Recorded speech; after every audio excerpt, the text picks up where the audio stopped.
모세 남성교회 헌신 예배로 나아갑니다. 이제 모세 남성교회 제가 이제 설교하는 이 주일에 대상이 누구인가라고 이제 고민을 하며 말씀을 이제 준비하게 되지 않습니까?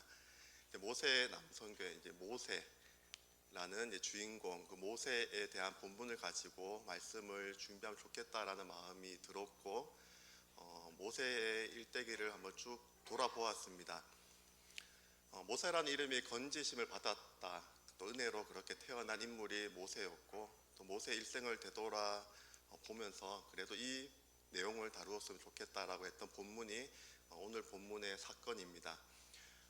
모세가 눈을 감을 때, 인생을 되돌아보았을 때 가장 마음 아픈 시간, 또 아픈 장소라고 하면 바로 무리바라는 지역입니다.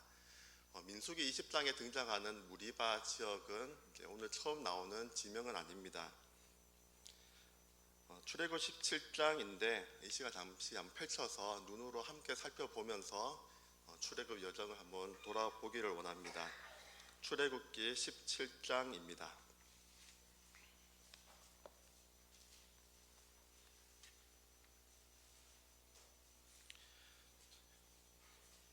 구약 108면에 있습니다. 출애굽기 17장 1절 말씀을 제가 읽습니다.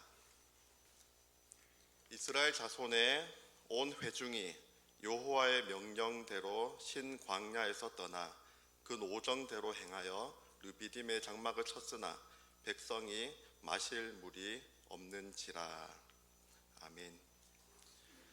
이스라엘 백성들이 하나님의 명령, 여호와의 명령대로 신 광야를 떠났고 또 그 노정대로 행하였습니다. 여호와의 말씀을 따라 행한 길의 결말, 그 도착지는 은혜로 또 충만한 그런 곳이어야 하겠지만 물이 없는 그런 장소에 이르게 됩니다. 시편 23편 1절 2절 고백은 그 유명한 고백입니다. 여호와는 나의 목자시니 내게 부족함이 없으리로다. 그가 나를 푸른 풀밭에 누이시며 쉴만한 물가로 인도하는도다. 아멘. 모두 아멘이시죠? 자, 그런데 신앙인들이 크게 오해하고 있는 것이 있습니다. 예수님을 믿으면 늘 잘되고 형통할 것이다 라는 것이지요. 신앙생활을 하면서 언제나 푸른 풀밭, 쉴만한 물가와 같은 곳에서 항상 넉넉한 풍부한 삶만을 살아갈 것이다 라고 착각합니다. 과연 그렇습니까? 여러분의 지난 삶을 잠시 되돌아보아도 늘 그런 것 같지는 않는 것 같습니다. 예수님을 믿으면 늘 잘되고 형통할 것이다 라는 말은 정말 맞는 말이지만 다른 한편으로는 또 그렇지 않습니다. 형통을 바라보는 하나님의 시각과 인간의 시각이 다르기 때문입니다. 그 만사 형통이라는 가사가 들어가는 찬양이 있죠. 나의 갈 길 다가도록이라는 찬양입니다. 나의 갈 길 다가도록 예수 인도하시네. 무슨 일을 만나든지 뭐라고 고백합니까? 만사 형통하리라 라고 합니다. 이 찬양을 작사한 파인 제인 크로스비라는 여인은 어릴 때 의사의 실수로 두 눈을 실명하게 됩니다. 그러면 시각장애인이 걸어가는 곳곳마다 장애물을 만나고 넘어지고 또 넘어질 텐데 무슨 일을 만나든지 만사 형통할 것이다 라고 고백하는 것이죠. 형통이 내 뜻대로 잘 되는 것을 의미하지 않습니다. 요셉의 경우를 한번 살펴보시기 바랍니다. 애굽의 총리가 된 요셉의 삶을 형통하다라고 성경은 말하고 있지 않습니다. 오히려 형에게 미움을 받아 종으로 팔려가고 주인의 모함을 받아 옥에 갇혔을 때를 형통하다라고 말씀하고 계십니다. 왜냐하면 그런 상황 가운데서도 바로 하나님께서 요셉과 함께 해주셨기 때문이지요. 창세기 39장 2절의 고백입니다. 기록입니다. 여호와께서 요셉과 함께 하심으로 그가 형통한 자가 되어라고 성경 분명하게 밝히고 있습니다. 어떠한 처지, 어떠한 형편에서도 하나님께서 함께 하심이 형통입니다. 파인 제인 크로스비가 나의 갈 길 다가도록 이 찬양뿐만 아니라 여러 찬양, 유명한 찬양들을 지었습니다. 어린이 찬양으로 알려져 있는 예수께로 가면이라는 찬양도 바로 이 여인이 작사한 곡입니다. 예수께로 가면 나는 기뻐요. 이 여인은 내가 비록 육신의 시력은 잃어버렸을지 모르겠지만 오히려 육신의 시력이 닫히는 것 때문에 영의 시야가 활짝 열려져서 내가 천국에서 눈을 뜨면 가장 먼저 바라볼 대상이 예수님이다라는 사실이 너무나도 기쁘다라고 고백하는 것이죠. 파인제인 크로스비 여인은 언제나 시선이 하나님께 가 있었고 언제 하나님의 시선으로 모든 상황을 바라보게 됩니다. 불평과 원망의 삶을 살아갈 수도 있었고 오히려 반대로 이런 감사, 이런 하나님만 바라보며 내가 눈 떠서 바라볼 대상이 예수님이라서 너무나 기뻐요 라고 그렇게 찬양을 지으며 그런 고백으로 삶을 살아갈 수도 있는 것이죠. 이처럼 우리의 선택이 중요하다라는 것을 말하고 있는 것입니다. 하나님께 요셉과 함께 하심을 그의 주인도 보았다라고 합니다. 성경에 드러나지 않는 요셉의 삶의 모습이 어떠하였기에 주인도 요셉을 통해 함께 하시는 하나님을 바라볼 수 있었겠습니까? 요셉의 입술에서 난 억울해, 난 억울해, 형들에게 팔려서 이곳까지 왔다고 불평, 불만, 원망의 소리가 새어나왔다면 주인이 요셉을 통해 하나님을 바라볼 수 있었겠습니까? 늘 불평과 원망의 말을 입에 달고 사는 요셉만 바라보게 되었을 것입니다. 늘 불평, 원망하는 그 입술, 그 소리를 내는 사람들에게 시선이 고정되기 마련이죠. 하지만 그런 불평할 수밖에 없는, 원망할 수밖에 없는 상황 속에서도 오히려 감사할 수 있고 또 하나님을 바라보며 그렇게 믿음의 말, 믿음의 행동을 할 수 있다라고 하면 그런 요셉을 통해 바로 형통케 하시는 하나님을 사람들로 하여금 바라보게 한다라는 것입니다. 시편 23편 1절 2절의 고백만 있는 것이 아닙니다. 4절의 고백도 있습니다. 내가 사망의 음침한 골짜기로 다닐지라도 해를 두려워하지 않을 것은 주께서 나와 함께 하심이라. 아멘. 시편 23편을 기록한 다윗은 사망의 음침한 골짜기를 다니는 상황 속에서도 언제나 하나님을 향한 그 시선을 놓치지 않았습니다. 하나님께서 언제나 나와 함께 하심을 굳게 믿었습니다. 그리고 믿음의 고백을 주옥과 같은 시로 표현하지요. 여호와는 나의 목자시니 내가 부족함이 없으리로다. 그가 나를 푸른 풀밭에 결국에는 누이시며 쉴만한 물가로 인도하시는도다. 아멘. 시편 23편의 배경은 그런 우리가 상상하는 쉴만한 물가 푸른 풀밭의 상황이 아니에요. 다윗은 사망의 음침한 골짜기를 다닌 것 같은 그런 상황 속에서도 결국에는 하나님께서 나와 함께 하심으로 말미암아 쉴만한 물가 푸른 풀밭으로 인도해 주시리라는 그런 신뢰가 담겨져 있는 시편이다라는 것입니다. 자, 다시 본문으로 돌아와서 하나님의 명령대로 노정대로 도착한 장소에서 장막을 쳤는데 물이 없습니다. 광야에서 그렇게 걸어다니 얼마나 목이 말랐겠습니까? 그런데 아무리 찾아봐도 마실 물이 없습니다. 한두 명의 볼멘 소리가 삽시간에 퍼졌을 것이고 온 회중이 불평과 원망의 소리를 내었습니다. 그리고 모세와 다투기 시작합니다. 출애굽 17장 본문에 무리바라는 지명이 처음으로 등장합니다. 그 무리바라는 뜻이 다툼이라는 의미를 담고 있죠. 무리바 물, 다툼의 물, 불평과 원망의 물 이야기가 시작되는 것입니다. 모세에게 불평과 원망이 가득 섞인 말로 물을 주어 마시게 하라라고 그렇게 소리치지요. 모세의 대답입니다. 너희가 어찌하여 나와 다투느냐? 너희가 어찌하여 여호와를 시험하느냐? 자, 모세가 백성들 앞에서 왜 하나님을 시험하느냐라고 책망한 이유가 있습니다. 르비딤 이전에 있었던 또 다른 사건이 있었기 때문입니다. 출애굽기에서 앞장으로 조금만 넘겨 보시면 출애굽기 15장입니다.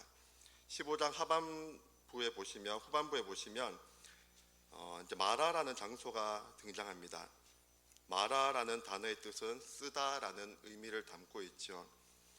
출애굽 이후에 백성들이 수르 광야를 지날 때 사흘길을 걸었지만 여전히 물을 찾지 못합니다. 마라에 이르렀는데 샘이 보이죠. 허겁지겁 달려가서 물을 집어 마셔보는데 그대로 뱉어버리고 말죠. 물이 쓴 물이었기 때문입니다. 백성들은 모세를 원망합니다. 광야에서 첫 원망이 이 본문에서 바로 그 마라라는 지역에서 나오기 시작합니다. 모세가 백성들의 원망 소리를 듣고 하나님 앞에 부르짖었을 때 하나님께서 한 나무를 가리키셨고 나무를 물에 던지니 물이 달게 되었습니다. 그리고 그곳에서 하나님께서 하신 말씀이 있으십니다. 출애굽기 15장 25절 하반절 말씀을 보시면 거기서 여호와께서 그들을 위하여 법도와 율례를 정하시고 그들을 시험하실세. 시험이라는 표현이 이제 등장합니다. 너희가 어찌 하나님을 시험하느냐라고 했던 모세의 말에는 바로 이 배경이 담겨져 있는 것입니다. 하나님께서는 출애굽을 시켜서 바로 실만한 물가 가나안 땅을 인도한 것이 아니라 마라라는 쓴물이 가득한 곳으로 인도해 주셨습니다. 때로는 우리의 삶의 자리 가운데 신앙생활을 하지만 이런 마라와 같은 쓴 또 경험을 하게 하시는 이유가 있다라고 하면 분명한 그 안에 목적이 담겨져 있겠지요. 어떠한 처지와 형편 속에서도 하나님의 말씀을 듣고 항상 순종하는지, 여전히 계명의 귀를 기울이며 변함없이 규례를 지키는지, 그렇게 하나님께서는 우리를 시험하실 수도 있다라는 것입니다. 테스트하실 수도 있다라는 것입니다. 마귀의 유혹과는 다른 바로 테스트입니다. 하나님께서는 백성들에게 마라의 교훈을 남기신 후에 그들을 엘림으로 인도하십니다.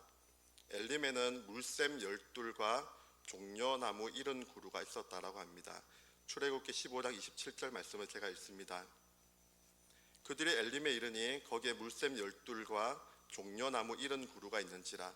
거기서 그들이 그 물 곁에 장막을 치니라. 아멘. 그 쓴물 마라라는 지역과는 비교도 되지 않을 정도로 풍성한 장소로 결국에는 인도해 주시지 않습니까? 물샘 12 그리고 종려나무 70그루가 있다라고 합니다. 자, 하나님께 우리를 테스트한 이유가 무엇이겠습니까? 우리가 하나님의 말씀 위에 믿음의 뿌리를 깊게 내려 믿음의 길에서 탈선하지 않고 결국에는 푸른 풀밭, 실만한 물가까지 나아갈 수 있도록 인도해 주기 위함입니다. 시험에는 바로 우리를 위한 하나님의 마음이 담겨져 있는 것이죠. 우리가 세상을 살아가다 보면 우리는 세상의 땅을 딛고 살아가기에 온갖 유혹 앞에서 때로는 넘어지고 때로는 쓴물 같은 상황도 만나게 되고 하는 것이 우리의 인생입니다.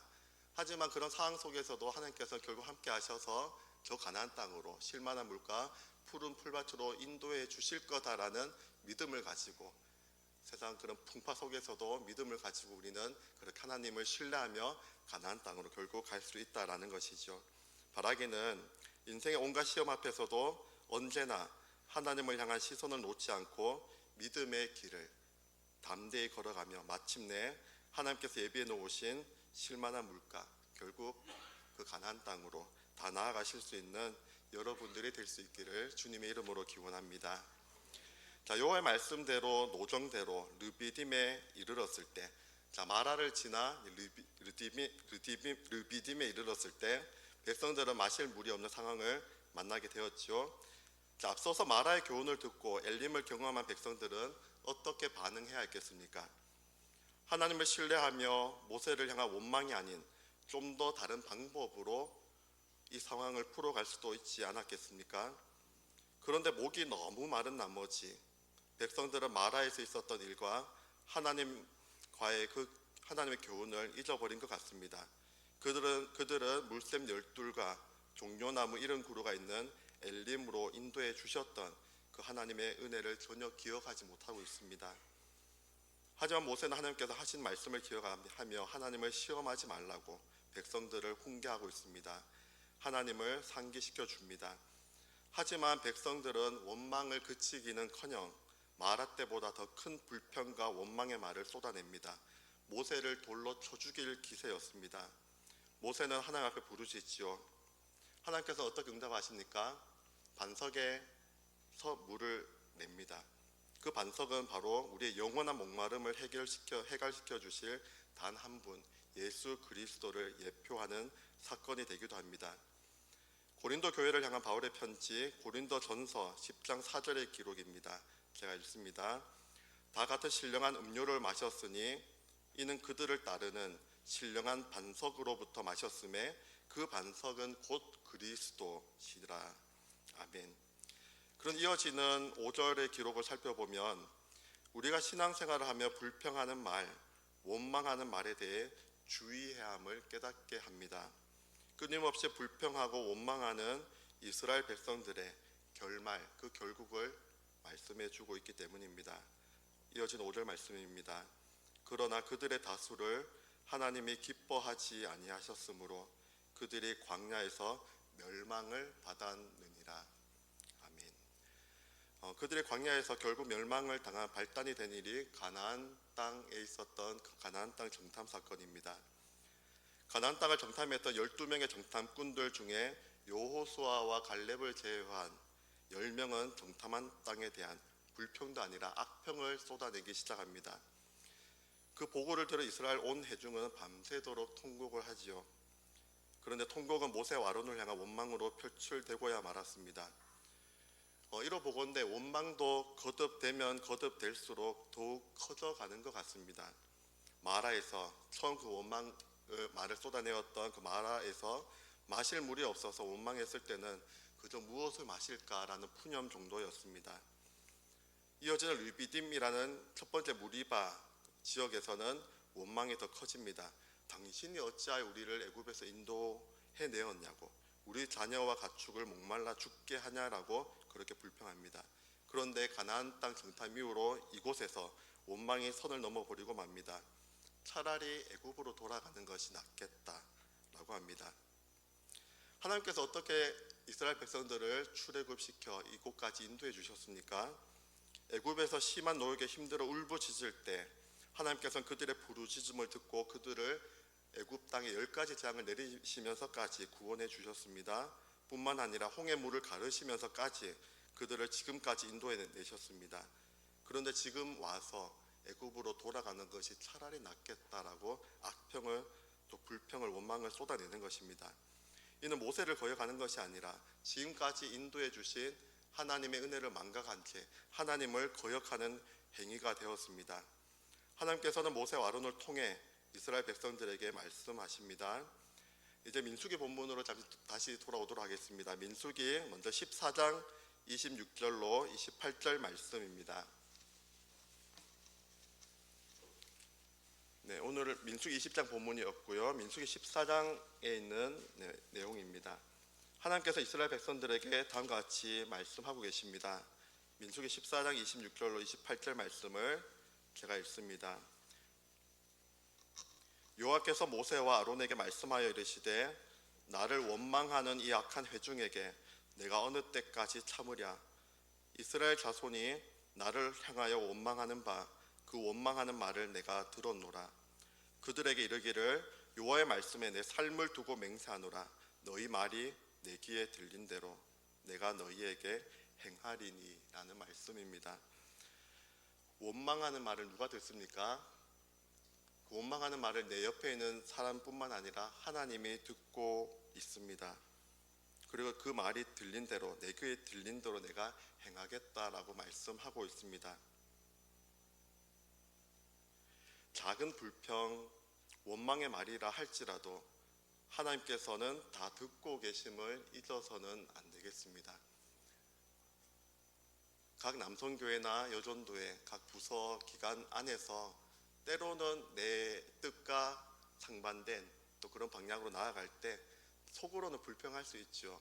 하지만 그 불평을 옆에 있는 사람들에게 내어놓고 또 수군수군 때로는 뒷담화 그런 것들을 내 가만히 얘기할 그 사람은 듣겠습니까? 하나님께서 분명히 듣고 계심을 우린 결코 잊어서는 안 될 것입니다. 결국 출애굽 1세대들은 광야에서 그들이 말한 대로 40년 동안 표류하며 자신의 죄악을 담당해야 했습니다. 결국 그들은 광야에서 모두 멸망당하고 맙니다. 민수기 14장 34절 말씀입니다.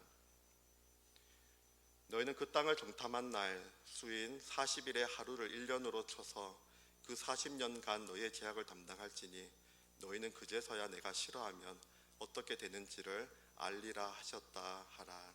아멘. 하나님께서 기뻐하시지 않는 말과 행동을 삼가할 필요가 있습니다. 특별히 하나님을 신뢰하지 못하고 쉽게 불평하고 원망하는 말은 하나님께서 기뻐하시지 않습니다. 불평은 더 큰 불평을 또 낳고 맙니다.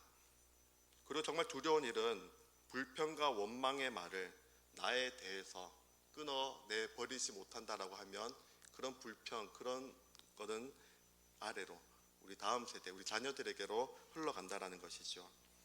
오늘 본문을 보면 무리바 물이 또 등장하는데 처음 무리바 물과는 다른 배경입니다.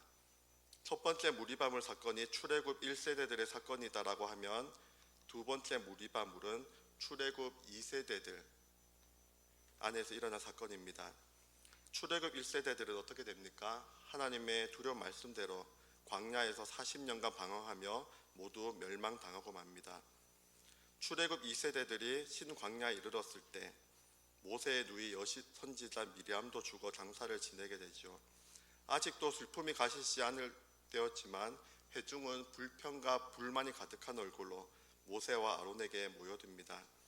부모 어른 세대들이 모세와 아론에게 행했던 것처럼 그들도 똑같이 불평과 원망의 말을 쏟아내기 시작합니다. 하나님께서 그들의 눈높이까지 내려가서 다시 물을 주시기 원했습니다. 오늘 본문이 있는 20장 8절 말씀을 먼저 보시겠습니다. 민수기 20장 8절 말씀을 보시면 하나님께서 이렇게 말씀하십니다. 회중을 모으고 그들의 목전에서 너희는 반석에게 명령하여 물을 내라 하라. 내가 그 반석에 물을 내게 하여 회중과 그들의 짐승에게 마시게 할지니라.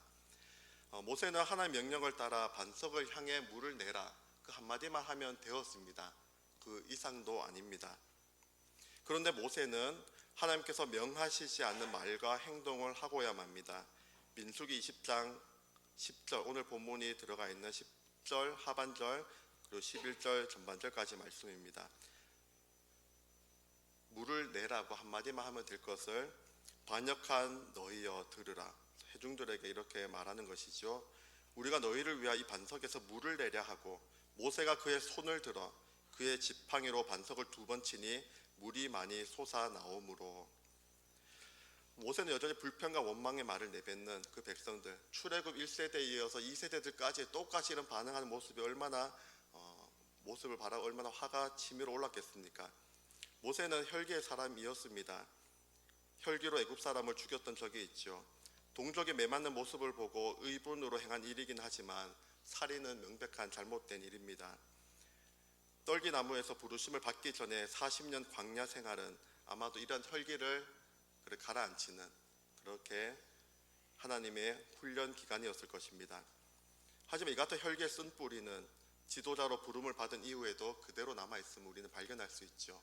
결정적인 사건이 바로 시내산에서 십계명 그 2돌판을 내리고 내려올 때 백성들이 방자에게 행하며 송아지를 신으로 우상 숭배하는 모습을 바라보고 격분하면서 하나님께 친수로 적어주신 2돌판을 내어 던져버리고 마는 모습에서 우리는 발견할 수 있습니다.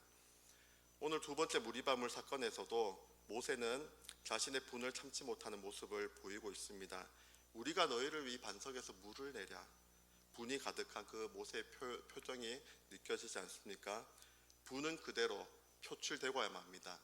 반석을 한 번도 아니고 2번씩이나 그렇게 내려칩니다. 결국 물은 넘치도록 흘러나오고 백성들은 해가를 했을지 모르겠지만 모세와 아론은 가나안 땅에 들어가지 못하는 불행한 결말을 맞이하게 됩니다. 민수기 20장 12절 말씀입니다. 12절 말씀은 함께 읽겠습니다. 여호와께서 모세와 아론에게 이르시되 너희가 나를 믿지 아니하고 이스라엘 자손의 목전에서 내 거룩함을 나타내지 아니한 고로 너희는 이 회중을 내가 그들에게 준 땅으로 인도하여 드리지 못하리라 하시니라. 아멘. 하나님과 대면하여 얼굴을 보았던 모세조차도 하나님의 엄중한 명령을 피해갈 수 없었습니다.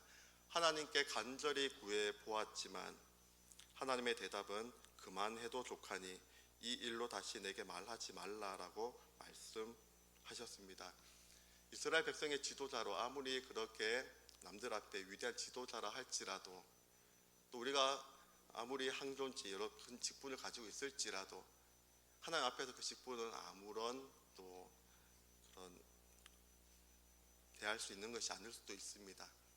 하나님 앞에서 우리의 그 태도, 오늘 본문에서 하나님께서는 불평하지 말고 원망하지 말고 더 나아가 분을 내지 말도록 그렇게 우리에게 교훈하고 있습니다. 결국 아론은 오늘 본문이 속한 20장 마지막 단락에서 하나님께 그 말씀대로 호르산에서 죽음을 맞이합니다. 가나안 땅이 보이는 그 땅 앞에서 죽음을 맞이합니다. 모세도 약속의 땅을 밟아보지 못하고 눈으로만 바라본 이후에 비스가산 꼭대기에서 죽음을 맞이하게 됩니다. 분을 바라는 순간 거룩함을 상실하고 맙니다. 불평과 원망의 말보다 더 조심해야 할 것은 우리의 분을 잘 다스릴 수 있어야 한다는 것이죠. 그 분노가 불평, 원망으로 나아가기 때문입니다.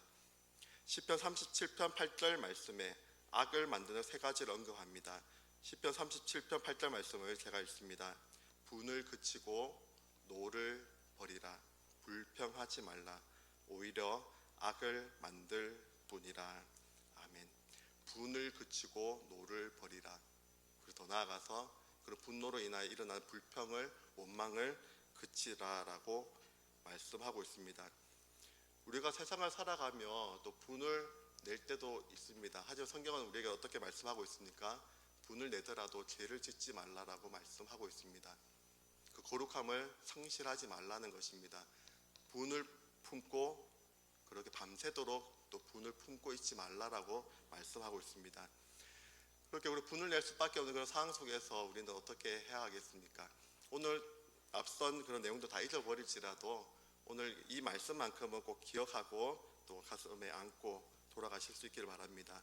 디모데 전서 2장 8절 말씀은 바울이 아들과 같이 여겼던 디모데를 향해 그렇게 하는 권면의 말씀입니다. 그러므로 각 처에서 남자들이 분노와 다툼이 없이 거룩한 손을 들어 기도하기를 원하노라. 아멘. 바라기는 오늘 모세 남성교회 주가 헌신 예배로 나아갑니다. 먼저는 우리 모세 남성교회에 속한 회원들 한 사람 한 사람이 분노와 다툼이 없이 오히려 그런 상황 속에서 거룩한 손을 들어 거룩함을 상실하지 않고 또 기도할 수 있는 우리 모든 남성교회, 특별히 모세 남성교회 회원들이 될 수 있기를 간절히 소망합니다. 본문에서는 남자들에게 특징해서 그렇게 이 말씀하고 있지만 비단 남자들 뿐이겠습니까? 하나님 안에서 우리 자매들도 분노와 다툼이 없이 거룩한 손을 들어 기도하실 수 있는 우리 요존대에 속한 모든 자녀들이 또 자매들이 될 수 있기를 간절히 소망합니다. 우리의 일상의 삶 속에서도 어떤 상황 속에서도 분과 노를 잘 다스리고 불평하지 않는 여러분이 될 수 있기를 바랍니다. 성도의 거룩함을 지켜가며 하나님을 기쁘시게 해드리는 하나님의 자녀들이 되어서 하나님의 약속을 누리며 살아가는 여러분의 복된 삶이 될 수 있기를, 가나안 땅으로 나아가는 여정이 될 수 있기를 주님의 이름으로 기원합니다.